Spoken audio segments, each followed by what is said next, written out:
but we've got to really push those things fast so that the Ukrainians will have a chance to blunt this offensive that is beginning to crank up. But for aircraft, it's going to take a long time to make the decision, I'm afraid. And then there's training, there's munitions. We're not going to see that anytime soon, but we got to see the tanks as soon as we can, because that's going to be particularly necessary to blunt this offensive. Hmm. Now, okay, let's talk about this.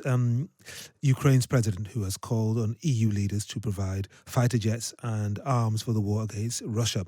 It was President Zelensky's second trip abroad since the war began. As you know, he was here yesterday. And he was given a standing ovation at the European Parliament in Brussels today, and several EU leaders have already stressed that a decision on warplanes would be a collective move. Well, the president spent the day with EU leaders alongside President Macron and Chancellor Scholz as he bids for fighter jets and further sanctions on Russia in a bid to bolster his war effort. Well, let's talk to Jim Townsend, former US Deputy Secretary of Defense for Europe and NATO under the Obama/Biden administrations. Jim, hello, good evening to you. Good evening to you. It's great to be here. No, it's really good to have you again. So what about President Zelensky, and some people are calling it a shopping list? What about his tactic of both praising the European leaders, but at the same time gently chiding them? Well, I think his tactic has been working. I think it's something that he needs to do, both in Europe as well as in the US and in London. You know, he was just there thanking all of us for the amount of assistance we've given. But I think his major point is we can't rest on our laurels now. Big things are happening now in the Donbas area. It looks like the Russians are beginning to crank up. What we knew was coming was this offensive. And his point to everyone is we need more and we need faster. And I think he's absolutely right on. And I think the response has been both in the EU and in London and in Washington. The response is we are with you, but now we need to move fast and not have a repeat of what we had with the tank debate over the past couple of months. Out of the items on his shopping list, which are the ones you think he's most likely to get, and soon? Well, I don't think it's going to be aircraft, unfortunately. I think air defense is going to be certainly something that he has always topped his list, and we're trying to do more in terms of each nation providing sophisticated air defense to help knock out those missiles that are coming into the cities. So it's air defense, it's particularly ammunition, it's particularly long-range artillery, including HIMARS and ATACMS from the United States, which is, you know, the long-range rocket-propelled artillery. He's going to need these things along with the tanks that have been promised, tanks that have got to arrive soon. He will be getting these pretty soon in terms of the artillery. HIMARS, I know, that has already been in country. Bradley fighting vehicles, I saw videos of those going in a couple of weeks ago. The tanks are going to take longer. I think Challenger actually from the UK is the head of the pack in terms of getting in country, getting into the theater. Leopard will follow, but we've got to really push those things fast so that the Ukrainians will have a chance to blunt this offensive that is beginning to crank up. But for aircraft, it's going to take a long time to make the decision, I'm afraid. And then there's training, there's munitions. We're not going to see that anytime soon, but we got to see the tanks as soon as we can, because that's going to be particularly necessary to blunt this offensive. Mm-hmm. I see the Dutch Prime Minister Mark Rutte, who I'm sure you'll know, has said it's not worth risking an article, and let me quote him, an Article 5 direct confrontation between NATO and Russia over the delivery of jets. Do you think he probably speaks for most of the EU leaders? I think he does, at least as EU leaders are thinking right now. And I think also the United States. I know in London, I think there was some hesitation as well about the aircraft. But, you know, that has always been the case when Zelensky has asked for sophisticated equipment, when he asked for tanks, when he asked for other things in the past. There's been a reluctance because of this concern about escalation. But we have found each time that there has not been the escalation. There's been a lot of rhetoric. You know, we feel that, I feel, a number of us on the outside feel that we can't let that kind of fear hold us back from giving Ukraine the things they're going to need.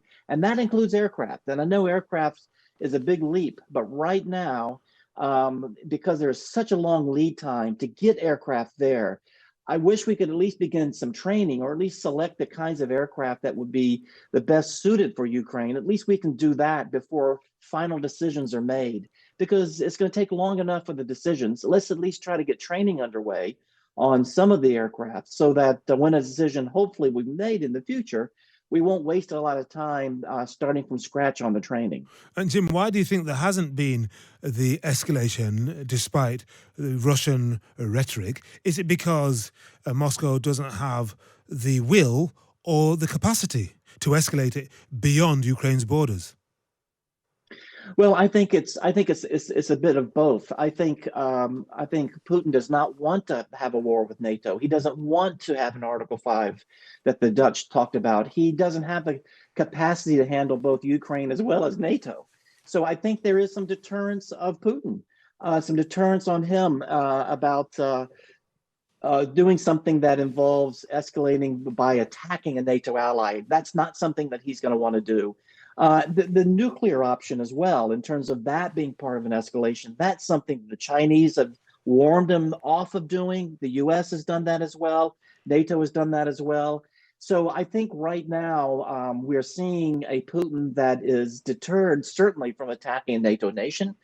We haven't seen an escalation except for his use of missiles to attack Ukraine cities. You know, after the Ukraine attacked the bridge across the Kerch Strait, the retaliation that was made, the escalation that was made, wasn't against the NATO nation. It was made in Ukraine, where they began the indiscriminate bombing and shelling missiles into Ukraine cities. So we have seen escalation, but it's been done in Ukraine, which frankly is a war crime. What he's doing there. Can I turn your attention to a story that readers of the Times will be waking up to tomorrow morning? The headline is this: British missiles may hit Crimea. Ukrainian defense sources confirmed to the Times that Kiev would be prepared to use the missiles, we're talking about Harpoon anti-ship missiles or Storm Shadows, to strike Crimea, following a warning from Zelensky that longer-range weapons from Western allies would strike deep into the occupied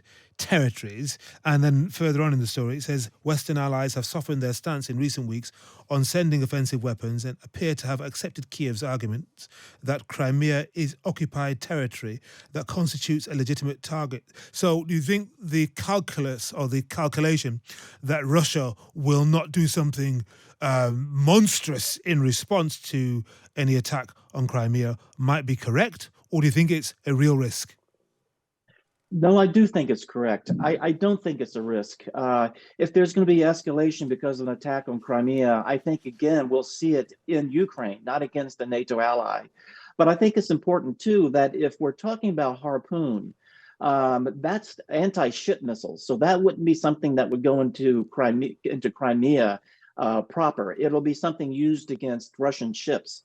And then the Storm Shadow is it's an anti-aircraft missile, and so that would be used against and it would be used against a Russian aircraft. You know, and Storm Shadow, I believe I'm right on this. I don't see Storm Shadow as being something that would strike Crimea either.